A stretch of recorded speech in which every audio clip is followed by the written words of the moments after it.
Cars Channel News and Review Car.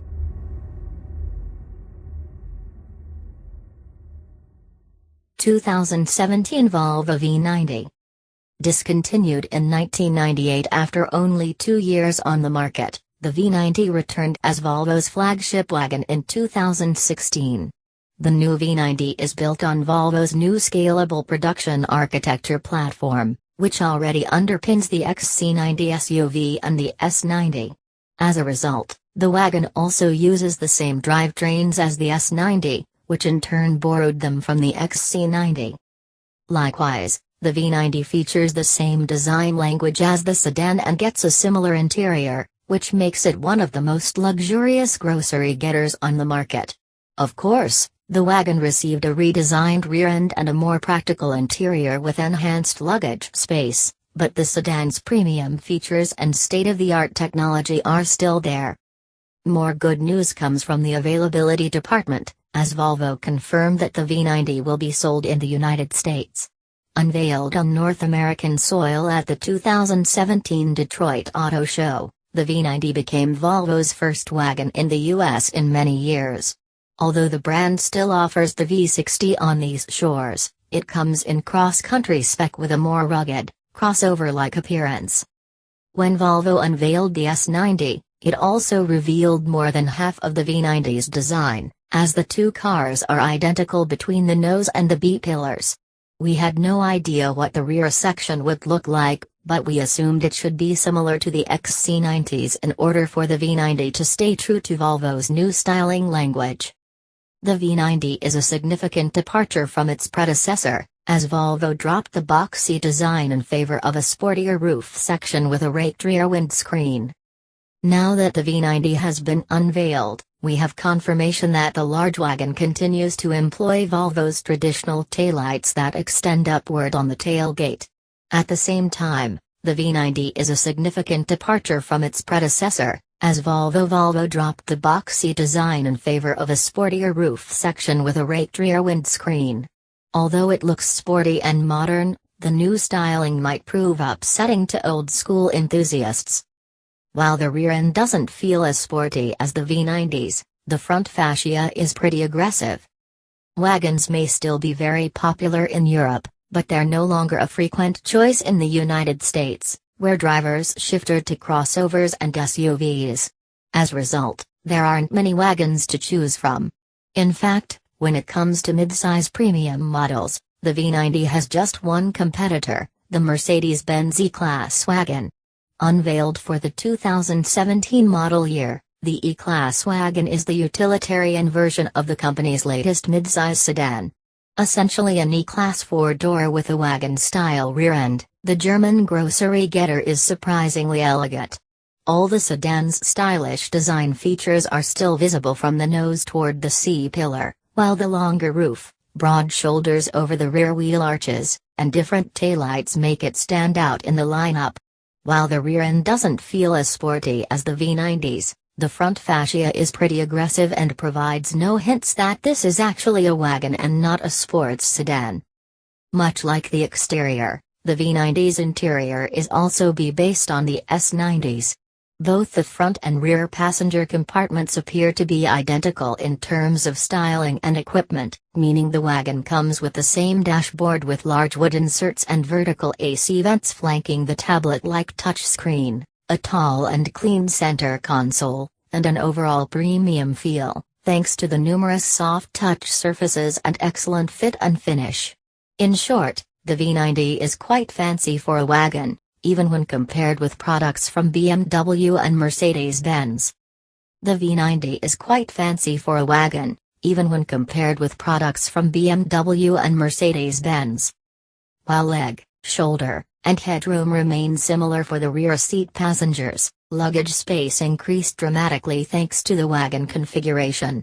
Specifically, the V90 can take in 19.8 cubic feet of luggage in the trunk. And that's with the second row seat in place. Once it's folded flat, trunk capacity grows to 53.9 cubic feet. These figures make the V90 not only one of the most luxurious wagons on the market, but also a practical grocery getter and a perfect vacation car. Volvo has yet to release full specs for the V90, but we'll be back to update this section as soon as we have more info. Needless to say, the V90 is one fancy wagon on the inside, but the E-Class isn't bad either. Actually, I'd have a hard time choosing between the two, despite being a big fan of Volvo's recent interiors. The reason for that is the E-Class gorgeous, S-Class inspired design, and especially the three-layer dashboard with the round AC vents in the center stack and the massive wood panel that extends into the doors. The instrument cluster is also based on the S-Class, but Mercedes-Benz changed just enough display features to make it unique. Speaking of which, the wagon can be had with either analog dials and a 7-inch screen or the optional 12.3-inch display. These are paired with 8.4 and 12.3-inch infotainment screens atop the center stack, respectively. The new steering wheel with touch-sensitive buttons, a segment-first feature, can detect horizontal and vertical swipes just like the screen of a smartphone or tablet and allows the driver to control features of the infotainment system using only their thumbs. The infotainment system features redesigned menus and functions, as well as linguatronic voice control. The wagon can be had with either analog dials and a 7-inch screen or the optional 12.3-inch display. As far as passenger headroom and legroom goes, the Volvo offers a bit more space up front, while the E-Class is roomier in the rear compartment. The Merc wins the shoulder room battle front and rear too, while cargo capacity is also in favor of the German wagon. Specifically, the E-Class can swallow 20.5 cubic feet of luggage with the rear seats up and up to 57.4 cubic feet with the seats folded flat. That's 0.8 and 3.5 cubic feet more than the Volvo V90. Not surprisingly, since it rides on the same architecture as the S90 and XC90, the V90 uses the exact same engines as its siblings.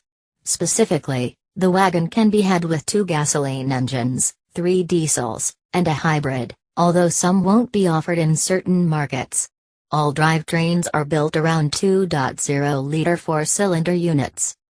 The gasoline range includes the turbocharged T5 with 254 horsepower and 258 pound-feet of torque, and the turbocharged and supercharged T6, which generates 316 horses and 295 pound-feet. The former takes 7 seconds to hit 60 miles per hour from a standing start, while the latter hits the same benchmark in 6.1 clicks. Top speed is rated at 143 and 155 miles per hour, respectively. Customers in need of a greener, more fuel-efficient wagon will be able to order the V90 with the T8 hybrid. The diesel lineup consists of the D4, rated at 190 horsepower and 295 pound-feet of twist, and the D5, which cranks out 225 horsepower and 346 pound-feet. A D3 model with 150 horsepower and 236 pound-feet. The D3 is obviously the slowest car, needing 9.9 seconds to hit 60 miles per hour, while the D4 gets to speed in a more exciting 8.2 seconds. Finally, the D5 needs only 7 ticks. Top speed for these models is estimated at 127, 140, and 149 miles per hour, respectively. Customers in need of a greener, more fuel-efficient wagon will be able to order the V90 with the T8 hybrid, which pairs a 2.0-liter, turbocharged and supercharged 4-banger and a 60-kilowatt, 80-horsepower, electric motor. The combo delivers 400 horsepower and 472 pound-feet of torque. Naturally, the most powerful drivetrain is also the quickest, pushing the V90 from 0 to 60 miles per hour to 4.8 seconds. Top speed is limited at 155 miles per hour. All engines mate to an 8-speed automatic transmission, while all-wheel drive is available for D3, D4, D5, D6, and T8 models. In the US, only the gasoline and hybrid setups are offered. While the V90 crossed the pond to the US with 3 drivetrains, Including a hybrid combo, the E-Class wagon will have just one engine at launch. The German hauler will arrive in dealerships in E400 4MATIC trim, which pairs a 3.0-liter 6-cylinder engine, a 9G-tronic, 9-speed automatic transmission, and an all-wheel drive system. The engine pumps out 329 horsepower and 354 pound-feet of torque, which places this trim between the T6 and T8 versions of the V90. This model will also get a self-leveling rear air suspension as standard and optional air body control for the front axle. Mercedes-Benz will probably add a second drivetrain later on, but in the meantime, only European customers will get to choose from more options. Specifically, Europe gets the base E200 with a 2.0-liter 4-banger rated at 181 horsepower and 221 pound-feet, and the E250 with 208 horses and 258 pound-feet. On the diesel front, the range will begin with the E200D and its 148 horsepower and 265 pound-foot 2.0-liter. The E220D will get the more powerful 191 horsepower and 295 pound-foot version, while the E350D will benefit from a 3.0-liter V6 good for 254 horses and 457 pound-feet. The V90's safety features also mimic those of the sedan and include lane keeping aid, driver alert control, road sign information, run off-road mitigation, run off-road protection, and the city safety package will be standard.